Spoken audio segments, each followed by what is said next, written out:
ไผมาพิงไผอยู่เฮือนเฮาแท้สิมาพิงแต่เช้าแท้สิมาพิงแต่เช้าแท้น้องภูเขาเป็นจะได้ไม่ได้เห็นกล่องจะได้ไอ้บ่าวฮะสบายดีนะตีสุสบายดีงามๆมาสิน้องนิ้วสบายดีนี่ละน้องนิ้วหนาวเว้ยสบายดีเกาะเนี่ยบ่เบิ่งสบายดีแน่บากี้พี่มา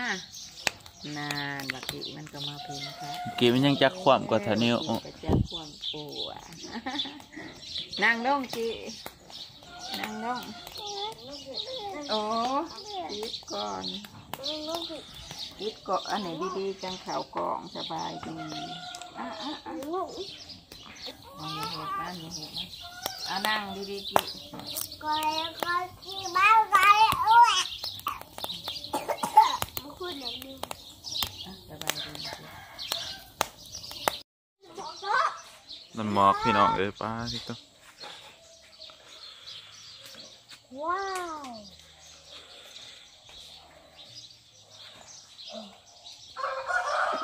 กวนออกปากว่าน้องภูเขา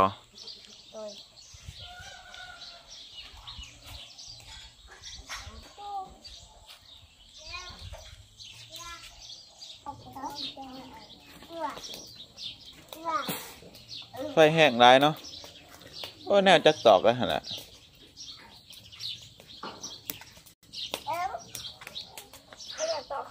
เช้าวัตตีบ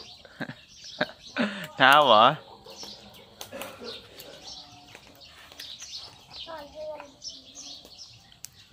เสือพอดีหุ่มก้นได้เนาะ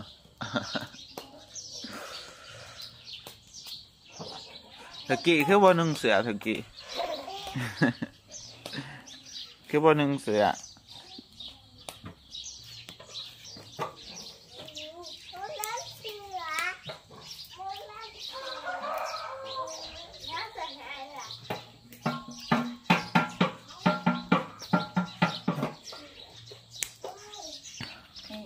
นี่มะขามบุกมุกโอ้มีจักไหนตาตีบ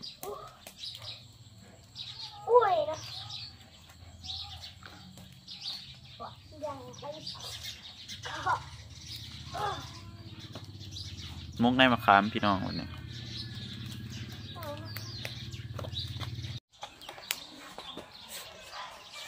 หนาวสบายดีพี่น้องหนาวเดี๋ยวเขาออกกันเองออกกันเดี๋ยวไอ้สิซ้อนสบายดีเด้อยืนที่ไหนยืนก่อนยืนที่ไหน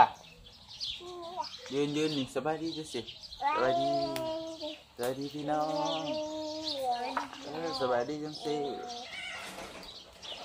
สบายดีงามๆที่ไหนสบายดีพี่น้องเด้อได้ไอ้บอกเด้อขอบใจพี่น้องเฮ้ยจะสิขอบใจกันบ๊ายบายพี่น้องบ๊ายบายเฮ้ยจะสิบ๊ายบายอีกสักห่อนบ่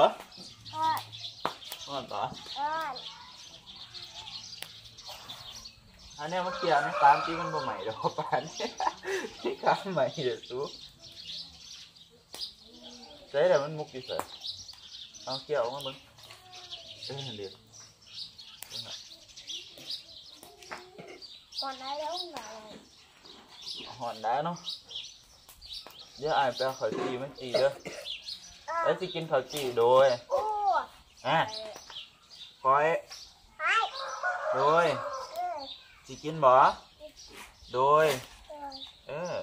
นั่นเด้อที่เฮ็ดจะสนดิค่ะ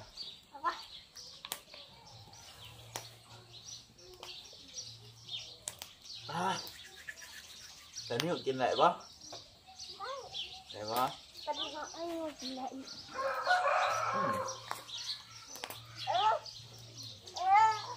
ยังแม่มา กิน ขาม ไป บ่ เดี๋ยวเธอจะออกกินบ่ได้เล็กหน่อยกินบ่ได้มองคุก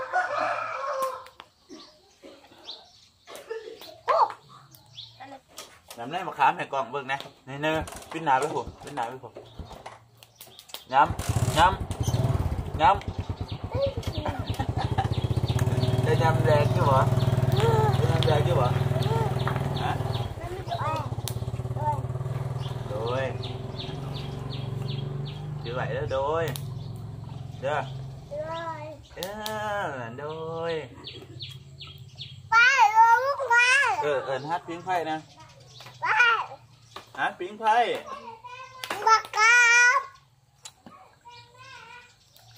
để hát bắt tiếng phay nè để hát tiếng phay thấy không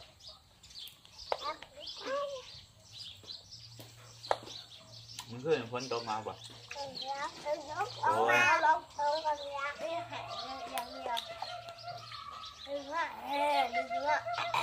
nóng phú khóc cả đôi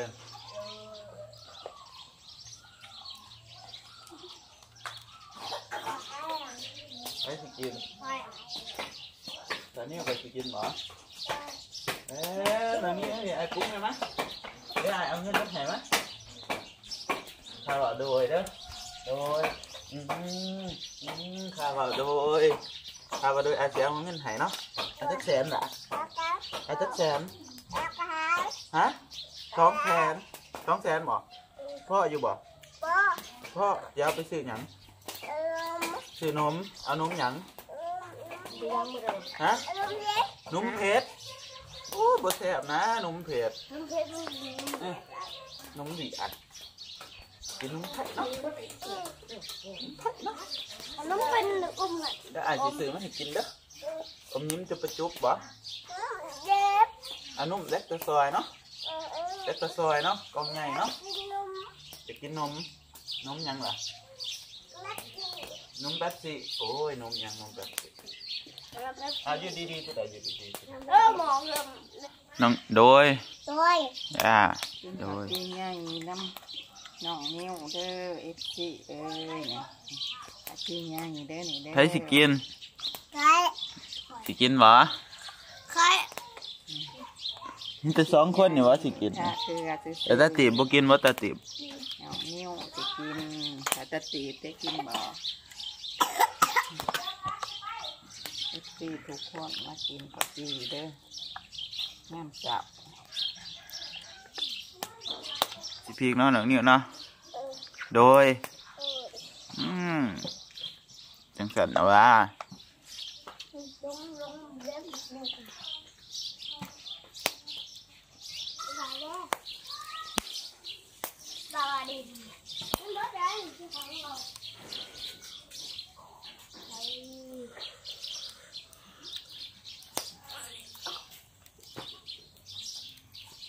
เขามาขายยังดิ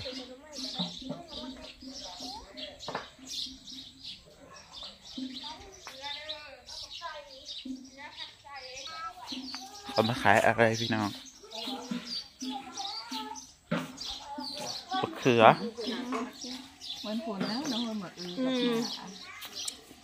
จักรมาที่ต้องหาข้าวเดียวนี่ฮะ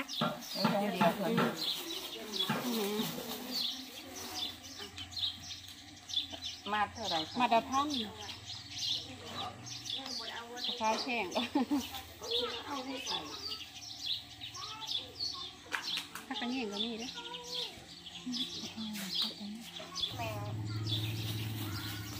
เอาไปให้เด็กหน่อยกินเสือ3 ถุง5ได้อยู่บ่เอาไหมเอาถือเอา11เอา10พันนอนนี่นะหวานเดี๋ยวต่อแล้วจะเอวให้สิลักบักเข่งเงาบักเข่งพี่น้องเคยกินบ่พี่น้องบักเข่งขายน้องพวกเขา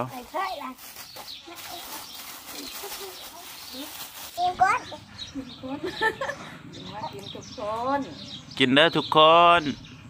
พ่อแม่มาเด้อกินบักเข่งน้ำลูกว่าสิเปล่าเบิ้ง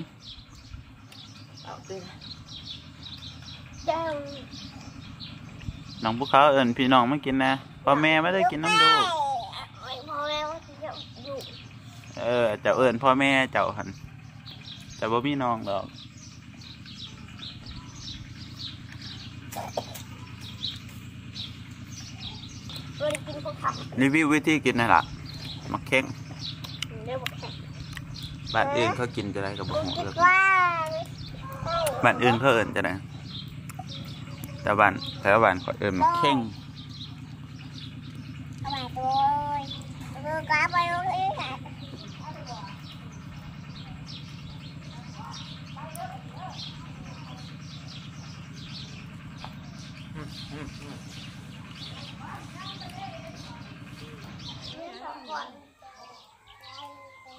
ระวังเหยียบไปโอ้ยนอน กินเมื่อสิ เอาอ่ะสิปะ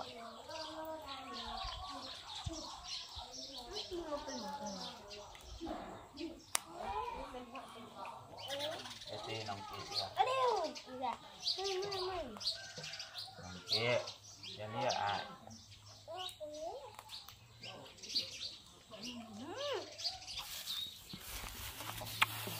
เอามาขายมัน เดี๋ยว เดี แน ยว วมาขายเดียวนี่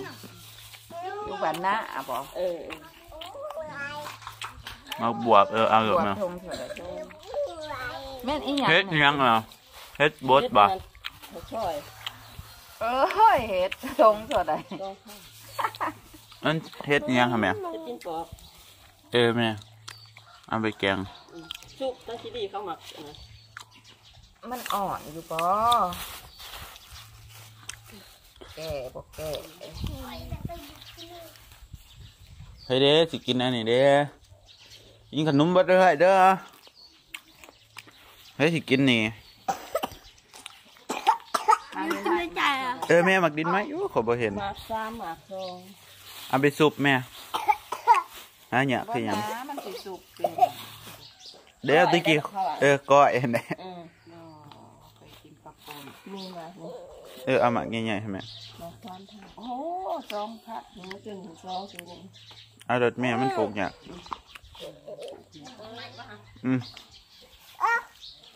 ต่อเขาร้ายเขายางมาแบบไก่ๆมันจะต่อเขา หมักอะไร มันเนี่ยกินแต่แค่ ดอกเพิ่นมีกระทงเท่าไหร่ดอก พวกที่แก่นะหมัก เป็ เป็น น หา พวกแก่วัน โอเคยิกเข่าวะ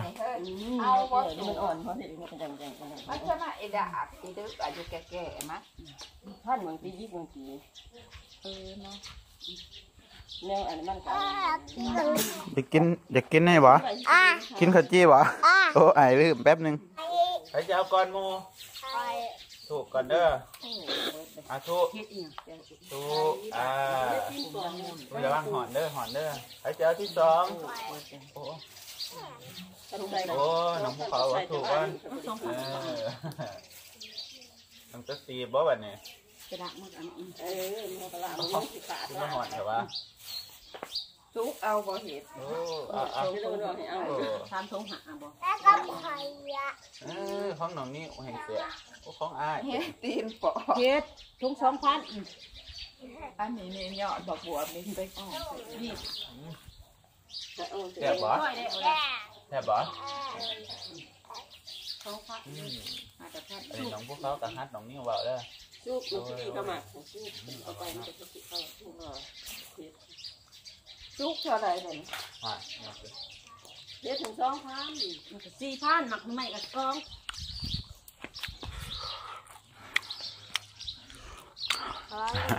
แซ่บบ่ เลยโอ้ย น้องนี่แซ่บบ่ ดับ แซ่บบ่ ด้วย จักความเด้อจักความเด้อไผได้สอนแซ่บบ่ตาตีบปั่นเขาวข้าวบักใหญ่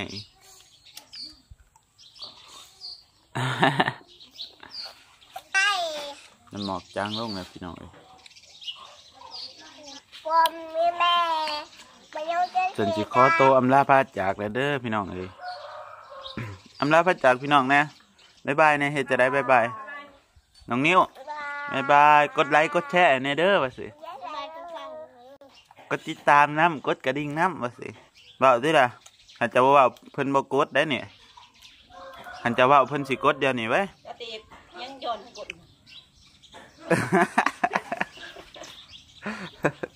ว่าที่ละน้องนิ้ว บ๊ายบายพี่น้องเจอกันคลิปหน้าพี่น้องเลย แกะดีกว่า